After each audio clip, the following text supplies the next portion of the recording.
Ano nga ba yung MPF or Mandatory Provident Fund ni SSS?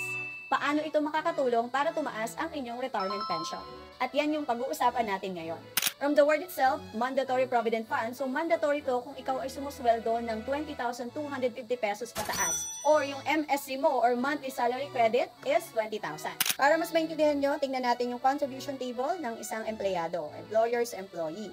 Ngayon, i-check natin yung range of compensation. Hanapin mo dito saan yung sweldo mo. So, ito na yung sinasabi ko, kapag sumusweldo ka na ng 20,250 pataas, ang magiging monthly salary credit mo is 20,000 na yan. So, dyan mag-start. And then, if you will notice, meron ditong 500 pesos, 1,000. Check natin na. Yan yung column para sa MPF or Mandatory Provident Fund. Kaya, ang magiging MSC mo or monthly salary credit is 20,500. Ayan yung gagamitin para sa computation ng iyong retirement pension. And your employer is paying 2,000. 50 pesos binibigay nila for your MPF and then 30 pesos for EC. So, your employer is paying 2,080 pesos. Ikaw naman, 1,000 yung binabayad mo plus 25 pesos for MPF. So, 1,025 pesos yung total. So, ang contribution na binabayad mo at ng employer mo is 3,105 pesos. Ngayon, tingnan naman natin kapag self-employed. Pag self-employed ka at ito yung range of compensation mo, so ayan, 20,000 na ang iyong MSC plus 500 MPF. So, ang ginagamit for computation for your MSC is 20,500. Kasi nga, mandatory itong Provident Fund kapag nasa 20,000 yung MSC mo. Nasa 30,000 naman ang iyong sweldo, MSC mo is 20,000 plus 10,000 MPF. Kaya 30,000 ang gagamitin para sa computation ng iyong retirement. So, dahil self-employed ka, nagbabayad ka ng 3,000 for the regular contribution and then 1,500 for MPF or Mandatory Provident Fund. Kailangan mo na siyang bayaran kahit ayaw mo. So, mandatory nga siya. Kasi iyan yung dineclare mo na compensation mo or income mo. Plus 30 pesos easy. So, 3,000 plus 1,500 plus 30. Ang binabayaran mo dito is 4,530. So, kung employed ka, tingnan natin what if 30,000 ang iyong sweldo. So, nandito ka. And then, ang magiging MSC mo again is 20,000 plus 10,000 Provident Fund. So, dahil dyan, 30,000 yung gagamitin natin. Ito yung ilalagay natin sa retirement calculator natin, no?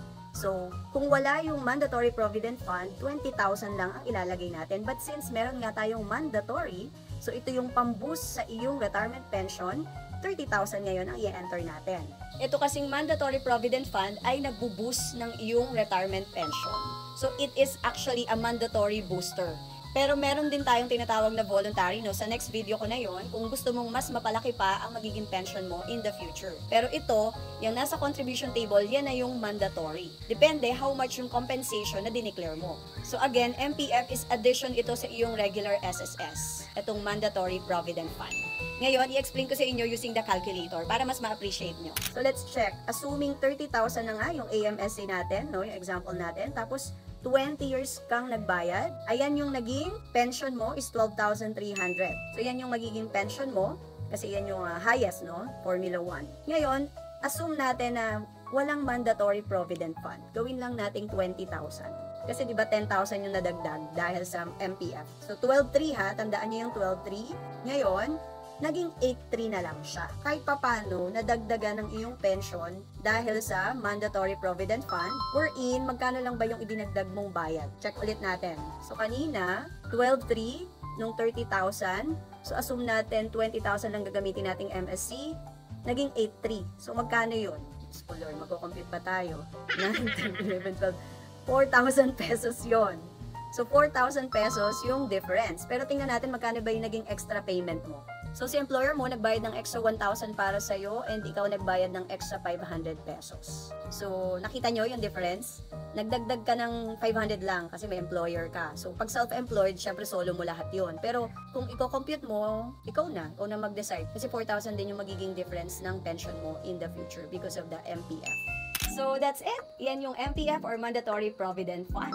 Ngayon, alam ko, nag-promise ako, nabibigyan ko kayo ng mga SSS options. Ano yung mga options na pwede nyong alternative or pwede mag-complement dito sa inyong SSS. So, abangan nyo yung mga next video ko, kaya i-follow nyo na po ako para hindi nyo ma-miss yun. Gagawa ako ng video, mga options nyo, ano pa yung pwedeng idagdag dito sa SSS nyo para lumaki yung pension nyo, para madagdagan yung sickness benefit nyo and insurance. Depende sa budget nyo. Yun yung maganda sa ipapakita ko. And that's all for this video. By the way, hello, my name is Bicha Bashal, your Finance Glow Bestie. And let's grow and glow together.